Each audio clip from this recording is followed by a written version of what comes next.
एकं तुरीयं त्वमेयम् हरिब्रह्म मृग्यं परब्रह्मरूपं मनोवागतीतं महश्चैवमीडे स्वशक्त्यादिशक्त्यन्तसिंहासनस्थं मनोहारि सर्वाङ्गरत्नोरुभूषम् जटाहिन्दुगङ्गास्थिशं याकमौलिं पराशक्तिमित्रं नमः पञ्चवक्त्रम्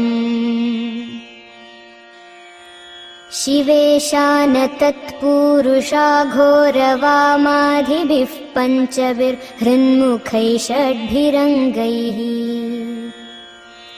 अनौपम्य षट्त्रिंशतं तत्त्वविद्याम् अतीतं परं त्वां कथं वेत्ति को वा।